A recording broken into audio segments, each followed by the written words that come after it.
Saya boleh lambaikan tangan. Puji Tuhan, Shalom. Terima kasih untuk Bapak Gembala yang memberikan kesempatan kepada saya, Pendeta Jemi Tahalele, untuk kembali bersua melalui Zoom ini. Sudah lebih dari 2 bulan lamanya, Bapak, Ibu, dan Jemaat Tuhan, kita beribadah menggunakan virtual atau digital online. Tapi saya percaya apapun bentuk ibadahnya, bila kita menghampiri Tuhan dengan hati yang serius, Tuhan hadir di dalam hidup kita. Bapak, Ibu, Saudara, saya begitu yakin firman Tuhan mengatakan bahwa Yesus omnipresent. Dia hadir di mana-mana tanpa dibatasi oleh ruang dan waktu. Dia hadir bila ada 2 atau 3 orang berkumpul memuji namanya, maka Tuhan pasti hadir di tengah-tengah kehidupan kita.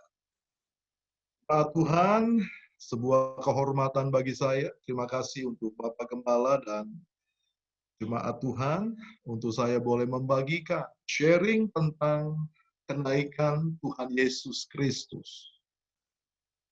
Di dalam kalender Masehi, kenaikan Isa Al-Masih tertulis demikian hari ini dan merupakan hari libur internasional. Jadi hari ini hari libur internasional, senang tidak senang, suka tidak suka. Semua orang mengakui bahwa hari ini adalah hari kenaikan Isa Al-Masih, Yesus Kristus. Dan hari ini saya ingin membagikan kebenaran kepada jemaat Tuhan tentang makna kenaikan Yesus Kristus, Tuhan kita. Jemaat Tuhan, memang di dalam agenda kekristenan hari ini nampaknya tidak sepopuler hari Raya Natal. Biasanya hari Natal penuh dengan hadiah, penuh dengan kado, penuh dengan makan-makan. Tapi hari kenaikan Yesus dirayakan dengan sangat sederhana. Pada masa lalu hanya 12 orang murid Tuhan yang melihat dan menjadi saksi mata akan kenaikannya ke sorga. Saya mengajak jemaat Tuhan untuk sama-sama kita membuka Alkitab kita, baik Alkitab elektronik maupun Alkitab buku. Kita membaca sama-sama Kisah Para Rasul, pasal pertama, ayat 6 sampai ayat 11. Saya akan bacakan 2 ayat saja. Kisah Rasul, pasal 1 yang saya bacakan, yang tertera di layar kita di sini. Terima kasih untuk sahabat saya, Pak Esra, yang sangat membantu dalam ibadah online hari ini. Saya bacakan untuk jemaat ayat 10 dan ayat 11. Ketika mereka sedang menatap ke langit, waktu Yesus naik, tiba-tiba berdirilah 2 orang berpakaian putih dekat mereka. Dan berkata kepada mereka, "Hai orang-orang Galilea, mengapakah kamu berdiri melihat ke langit? Yesus ini yang terangkat ke sorga, meninggalkan kamu, akan datang kembali dengan cara yang sama, seperti kamu melihat dia naik ke sorga." Peristiwa itu terjadi di Bukit Zaitun. Dan peristiwa itu adalah peristiwa yang sangat menakjubkan. Peristiwa itu merupakan klimaks dari kehadiran Yesus Kristus selama dia ada di bumi. Jemaat Tuhan, hari ini saya ingin menyampaikan kepada jemaat Tuhan bahwa kehadiran Tuhan Yesus, Ketika dia datang ke dunia, kehadirannya, usianya masih sangat muda. Ketika dia menyelesaikan semua tugas dari Bapaknya, dan sampai pada titik puncak, dia berdiri bersama ke-12 muridnya. Dan di atas bukit Zaitun, dia terangkat ke sorga. Awan menutupinya. Dan malaikat bersaksi kepada 12 rasul Kristus. Bahwasannya Kristus yang naik ke surga akan datang kembali dengan cara yang sama. Seperti dia naik, demikian dia akan turun. Pada saat dia turun, dia datang kembali pada waktunya nanti. Maka semua mata di bumi akan melihat kemuliaan Kristus. Amin, jemaat Tuhan. Kenaikannya hanya disaksikan oleh 12 rasul dan 2 malaikat. Tapi kedatangannya kembali akan disaksikan miliaran umat manusia.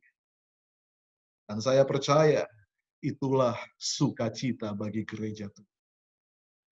Nah, hari ini saya menemukan dan ingin membagikan kepada jemaat Tuhan 3 kebenaran perihal kenaikan Yesus, Guru yang agung, Tuhan yang mulia. Kebenaran yang pertama saya tampilkan dalam PowerPoint saya, dalam screen saya.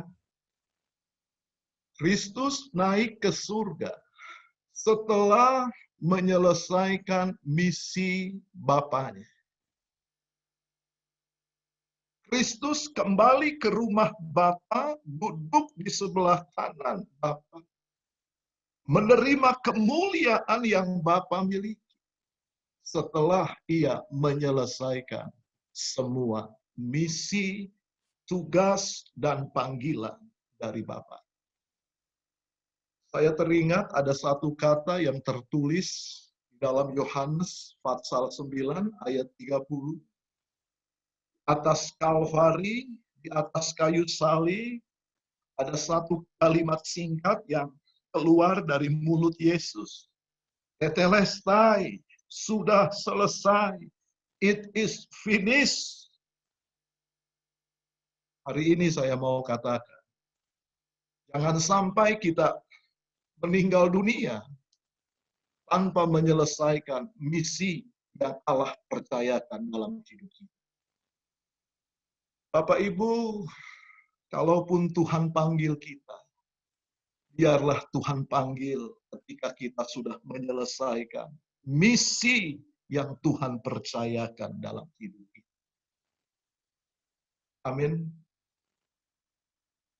Saya khawatir dan salah satu bentuk doa saya pribadi kepada Tuhan Yesus. Saya pernah mengatakan, panggillah saya bila saya telah memenuhi semua misi yang Tuhan percayakan dalam hidup. Bapak Ibu, apapun misi, apapun panggilan Allah yang Tuhan percayakan dalam hidup kita, genapi, kerjakan, lakukan dengan setia. Sampai kapan, Pak Pendeta? Sampai Tuhan memanggil kita pulang. Amin, saudara. Saya rindu ketika Tuhan panggil kita pulang, Tuhan memanggil kita dengan sebutan, hai hambaku yang setia. Mari masuk dan makan bersama-sama dengan aku. Kebenaran yang pertama mengingatkan kita, ada tugas yang harus kita selesaikan. Dan bila tugas itu sudah selesai, maka Bapa pasti memanggil kita pulang untuk menerima mahkota hidup. Haleluya.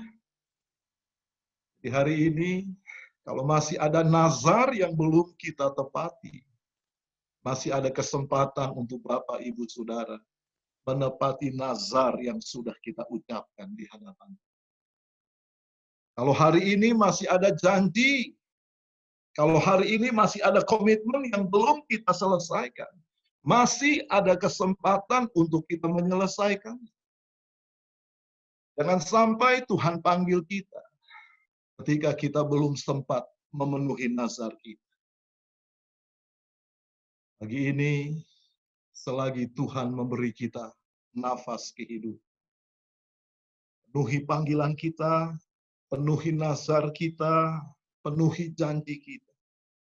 Setelah semua kita kerjakan dengan setia, maka pada waktunya Bapa akan memanggil kita pulang. Amin. Yang setuju boleh lambaikan tangan. Haleluya. Jemaat kami di Bekasi juga mengalami banyak pergumulan. Hampir semua gereja mengalami pergumulan. Tidak sedikit jemaat kami yang dirumahkan, tidak sedikit jemaat di Bekasi yang mengalami korban PHK. Karena hampir semua pabrik di wilayah Cibitung dan Cikarang, Bapak Ibu, shutdown, ya, merumahkan karyawan. Tetapi meskipun demikian, saya percaya firman Tuhan bahwa pencobaan yang Tuhan izinkan terjadi dalam hidup kita tidak akan melampaui batas kekuatan kita. Dan ketika Tuhan mengizinkan pencobaan itu, Tuhan pasti memberikan jalan keluar. Amin. Jadi jemaat Tuhan, jangan berlarut-larut di dalam keputusasaan. Kerjakan panggilan kita, kerjakan bagian kita, Tuhan pasti menyelesaikan bagian. Haleluya. Saya rindu kita melihat satu ayat di dalam firman Tuhan. Ibrani pasal 3 ayat 9. Ibrani pasal 3 ayat 9. Ibrani pasal 3 ayat 9. Saya bacakan untuk jemaat Tuhan. Tuhan tidak lalai terhadap janjinya, sekalipun ada orang yang menganggapnya sebagai sebuah kelalaian. Tetapi ia sabar terhadap kamu, karena ia menghendaki supaya jangan ada yang binasa, melainkan supaya semua orang berbalik dan bertobat. Hari ini Tuhan mengingatkan kita, selesaikan nazar kita, tuntaskan panggilan kita, penuhi komitmen kita terhadap Tuhan dan pekerjaan Tuhan. Maka Tuhan pasti mengerjakan bagian dan menggenapi janjinya kepada saudara dan saya. Amin.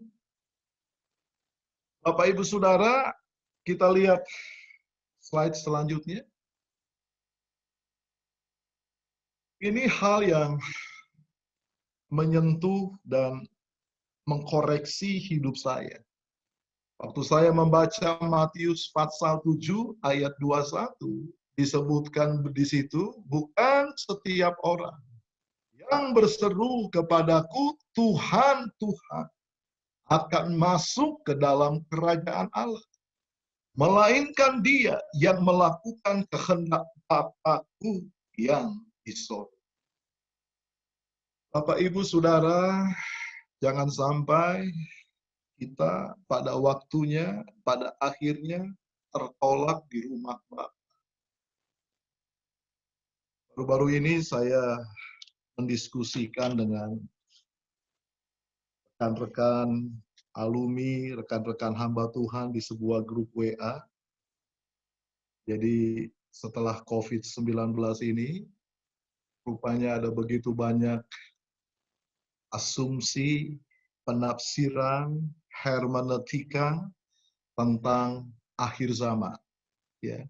Bahkan ada juga yang menyebutnya sebagai cocokologi, artinya dicocok-cocokkan dengan akhir zaman.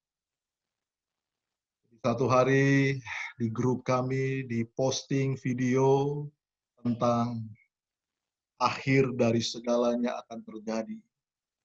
Diposting video bahwa tanda-tanda kedatangan Yesus sudah sangat dekat dan sebagainya, dan dihubungkan dengan COVID-19.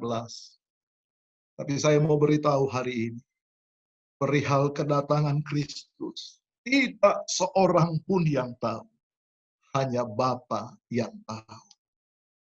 Jadi sebenarnya urusan kita adalah mengerjakan segala kehendak Bapa supaya kita layak masuk di dalam rumah Bapa. Amin, saudara. Haleluya. Yang diinginkan Tuhan adalah kerjakan kehendak Bapa surgawi. Kebenaran yang kedua yang saya temukan, perihal kenaikan Kristus ke sorga. Esra boleh bantu saya untuk slide selanjutnya. Kebenaran kedua perihal kenaikan Kristus ke sorga. Saya temukan di sini, Kristus naik ke sorga untuk menyediakan rumah abadi. Jemaat Tuhan, perlu dipahami bahwa rumah kita saat ini adalah hanya rumah sementara. Hidup kita ini adalah hidup yang sesaat. Bahkan Rasul Yakobus menyebutnya hidup manusia itu seperti uang yang sebentar ada lalu lenyap. Hidup kita itu sifatnya itu hanya seperti uang. Percayalah, ada rumah abadi yang Bapa sediakan untuk setiap orang yang percaya. Ketika banyak hamba Tuhan yang dipanggil Tuhan karena COVID-19. Bahkan di Facebook sampai ada seorang yang memposting hampir 30 sampai 40 nama pendeta yang meninggal dunia karena COVID-19. Jemaat yang bertanya kepada kami di WhatsApp group, dan mereka bertanya, Pak Pendeta, kenapa hamba-hamba Tuhan yang begitu luar biasa, hamba-hamba Tuhan yang begitu hebat dalam pelayanan, tiba-tiba meninggal karena COVID-19? Jawaban saya adalah, rumah di sorga sudah selesai dan siap ditempati oleh hamba-hamba Tuhan tersebut. Bapak Ibu, adalah hak prerogatif Tuhan untuk memanggil setiap orang. Dan kalau seorang hamba Tuhan dipanggil pula, artinya rumahnya di sorga sudah. Amin, saudara. Tidak usah menghakimi, tidak usah memperdebatkan. Setiap hamba Tuhan yang Tuhan panggil dengan cara apapun, saya percaya rumah abadi sudah Tuhan sediakan untuk hamba-hamba. Saudara, mari kita baca Yohanes pasal 14. Injil Yohanes pasal 14 ayat 1 sampai 3. Saya akan bacakan untuk jemaat Tuhan Injil Yohanes pasal 14 ayat 1 sampai 3. Ini janji Tuhan yang kedua, perihal kenaikannya ke surga. Janganlah gelisah hatimu, percayalah kepada Allah, percayalah juga kepadaku. Di rumah Bapakku banyak tempat tinggal. Jika tidak demikian, tentu aku mengatakannya kepadamu, sebab aku pergi ke situ untuk menyediakan tempat bagimu. Dan ayat ketiga, dan apabila aku telah pergi ke situ dan telah menyediakan tempat bagimu, aku akan datang kembali dan membawa kamu ke tempatku, supaya di tempat di mana aku berada, kamu pun berada. Dengarkan baik-baik hari ini. Kekristenan menjamin rumah abadi untuk setiap orang yang percaya. Dan itulah kebanggaan saya sebagai pengikut Kristus. Ada kepastian keselamatan yang Tuhan janji. Amin, saudara. Inilah yang membedakan antara iman Kristen dengan yang lain. Ada kepastian keselamatan di dalam Kristus. Kebenaran kedua, kenaikan Tuhan Yesus untuk menyediakan rumah abadi di dalam kerajaan surga. Kapanpun Tuhan memanggil kita, don't worry. Karena Tuhan sudah janjikan rumah abadi untuk kita. Supaya di mana aku berada, kamu pun berada. Jemaat Tuhan, jangan lemah, jangan tinggalkan Kristus. Karena hanya di dalam Kristus ada kepastian hidup kekal di dalam kerajaan. Amin, saudara. Bagi saya, mengikut Tuhan Yesus adalah harga mati. Karena hanya Dia satu-satunya yang menjamin keselamatan dan hidup kekal. Beberapa waktu lalu saya agak terkejut karena seorang senior saya, kakak tingkat saya ketika saya studi di Seminari Bethel, Jakarta. Tiba-tiba viral di YouTube, Bapak Ibu boleh cross-check di YouTube. Di senior saya. Dulu kami pernah satu rumah kos di Jalan Petamburan 4. Dia beberapa tingkat di atas saya. Lalu tiba-tiba videonya viral, di YouTube viral. 11 tahun tidak bertemu. Kemudian saya melihat di YouTube, ternyata dia sudah menjadi seorang yang berbeda. Saya kaget ketika dia tampil di YouTube, penampilannya sudah berbeda. Dia sudah meninggalkan imannya kepada Kristus. Jadi waktu saya tonton videonya, saya sedih sekali. Dia sudah meninggalkan Kristus dan memilih jalan yang lain. Dan sekarang dia menjadi seteru salib Kristus. Saudara, saya ingin mengatakan hari ini, kehilangan Kristus, kehilangan segala. Memiliki Kristus, memiliki segalanya. Apapun yang terjadi hari-hari ini, tetap pegang salib Kristus. Yang setuju katakan amin. Amin, saudara.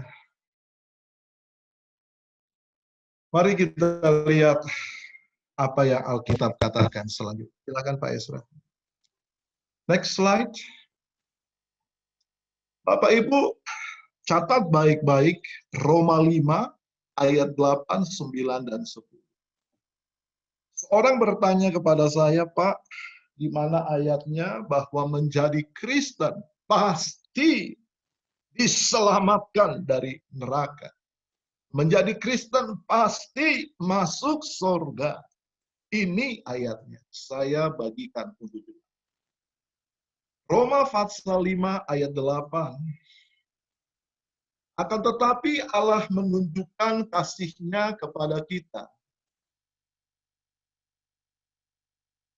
Ketika kita, oleh karena Kristus telah mati untuk kita, ketika kita masih berdosa. Ayat 9. Lebih-lebih karena kita sekarang telah dibenarkan oleh darah-Nya, kita pasti akan diselamatkan dari murka Allah. Kemudian ayat 10, sebab jikalau kita ketika masih seteru diperdamaikan dengan Allah oleh kematian, lebih-lebih kita yang sekarang telah diperdamaikan. Kalimatnya berbunyi apa, jemaat Tuhan? Pasti akan diselamatkan oleh hidup. Dengar baik-baik, sorga adalah sebuah kepastian. Bukan semoga masuk surga. Orang-orang yang meninggal dunia, semoga tenang di sisi. Kekristenan ingin mengatakan bahwa orang yang meninggal di dalam Kristus pasti diselamatkan. Amin, saudara. Jadi hari ini kita yang telah ditinggalkan oleh orang-orang yang kita kasihi. Dengarkan saya pagi hari ini. Orang-orang yang kita kasihi yang lebih dulu meninggalkan kita. Meninggal di dalam Kristus. Sudah diselamatkan. Dan kita pasti berjumpa di rumah Bapa. Amin, saudara. Itu sebabnya kebenaran yang kedua ini, sekali ikut Kristus, tetap ikut Kristus sampai mau memanggil kita. Karena tidak ada kepastian di luar Tuhan Yesus. Haleluya. Kita masuk kepada kebenaran yang ketiga. Ya, boleh slide yang sebelumnya, Pak Ezra. Bapak, Ibu, Saudara, banyak jalan menuju Roma. Hanya satu jalan menuju sorga. Sekali lagi, banyak jalan menuju Roma. Tapi hanya satu jalan menuju sorga.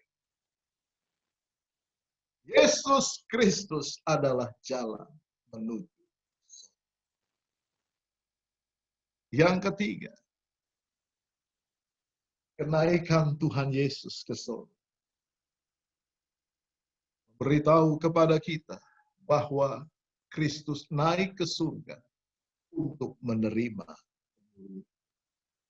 Saya mengajak jemaat untuk membuka Yohanes pasal 17. Mari kita baca ayat ini. Maju beberapa pasal dari pasal sebelumnya. Yohanes pasal 17 ayat kelima. Oleh sebab itu, ya Bapa, permuliakanlah aku padamu sendiri, dengan kemuliaan yang kumiliki di hadiratmu sebelum dunia ada.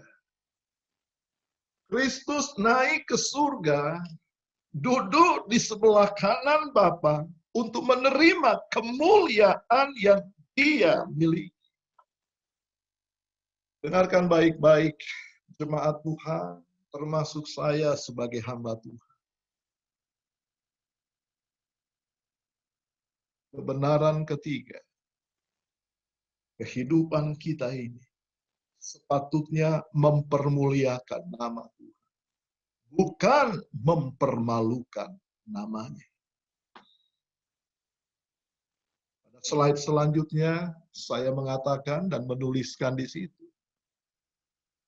Kehidupan saudara dan saya, Bapak, Ibu, dan jemaat Tuhan, jangan sampai mempermalukan nama Yesus. Seharusnya kehidupan kita memberi keharuman bagi nama Tuhan. Bapak, Ibu, saya melihat dari sisi yang positif, bila Tuhan mengizinkan COVID-19 atau virus corona melanda dunia, termasuk Indonesia. Justru saya melihat lewat COVID-19 ini, gereja Tuhan bahu-membahu, memberikan perhatian, menyalurkan kasih Tuhan kepada orang-orang yang membutuhkan. Alhasil, nama Kristus dipermuliakan. Ya, saya dan Pak Ezra dan beberapa teman di Graha Betel, beberapa kali kami membantu pembagian bansos kepada ojol, kepada taksol. Setiap sore kami membagikan takjil di pinggir-pinggir jalan. Dan satu hari saya mendapat informasi dari security kami bahwa kantor Graha Betel di Cempaka Putih menjadi harum namanya. Karena hampir 2 bulan terakhir ini, setiap sore kami membagikan nasi box, takjil, dan sembako pada orang-orang yang lewat di depan AHB. Alhasil, lingkungan di Cempaka Putih ini menghargai dan menghormati kantor sinode ini. Kami suka berbicara dengan petugas Polsek Cempaka Putih, dan mereka pun menaruh hormat karena Geraha Betel selama 2 bulan ini telah menyatakan kasih Allah kepada orang-orang yang membutuhkan. Hari ini saya ingin mengatakan, hidup kita itu harus mempermuliakan nama Tuhan. Amin, Bapak Ibu. Apapun kesusahan dan pergumulan kita, jangan menggerutu, karena itu menyakiti hati Tuhan. Biarlah dari hati dan mulut kita penuh dengan kemuliaan kepada Kristus. Saya percaya Tuhan pasti menolong kita. Yang setuju lambaikan tangan. Amin, saudara. Tuhan pasti menolong anak-anaknya. Tuhan tidak akan mempermalukan jemaatnya sendiri. Yang ketiga, hidup kita harus mempermuliakan nama Yesus. Ayat terakhir yang saya mau bagikan untuk jemaat Tuhan, boleh ditampilkan di slide Pak Ezra, sahabat saya. Saya mengutip dari kitab Nabi Yesaya, pada slide terakhir saya di situ. Yesaya pasal 42 ayatnya yang ke-8 tertulis demikian. Aku ini Tuhan, itulah namaku. Aku tidak akan memberikan kemuliaanku kepada yang lain, atau kemasyuranku kepada patung. Satu hal yang selalu saya taruh di dalam hati saya. Jangan pernah mencuri kemuliaan Tuhan. Tuhan, Tuhan tidak akan pernah memberikan kemuliaannya kepada yang lain. Jangan pernah mencuri kemuliaan. Biarlah hidup saudara, hidup saya, hidup kita semua. Yang ketiga, mempermuliakan nama Yesus. Haleluya. Hari ini ingin berdoa untuk jemaat Tuhan. Sekali lagi saya mereview, ada 3 kebenaran kenaikan Tuhan Yesus Kristus. Yang pertama, Kristus naik ke surga setelah menyelesaikan tugas dan panggilannya selama ada di dunia. Sekali lagi saya ingin mengatakan, apapun komitmen kita, nazar kita, panggilan kita, selesaikan, tuntas, sampai Tuhan memanggil kita pulang ke dalam rumah abadi. Kebenaran yang kedua, kenaikan Kristus menjamin keselamatan dan hidup yang kekal. Banyak jalan menuju Roma, satu jalan menuju surga, hanya melalui Tuhan Yesus. Dan yang ketiga, biarlah hidup kita, apapun tugas kita, panggilan kita, tanggung jawab kita, biar semuanya itu hanya bagi kemuliaan Kristus. Haleluya.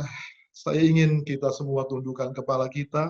Saya mohon Pak Ezra boleh naikkan sebuah pujian. Sebelum saya berdoa untuk jemaat Tuhan, Pak Ezra silakan angkat satu pujian lembut, penyembahan. Kita sama-sama menyembah Tuhan. Kita sama-sama memuji Tuhan sebelum saya berdoa untuk jemaat.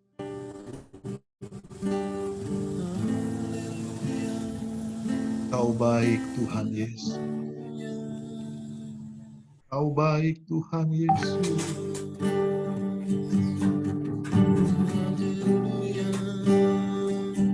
Kau sungguh baik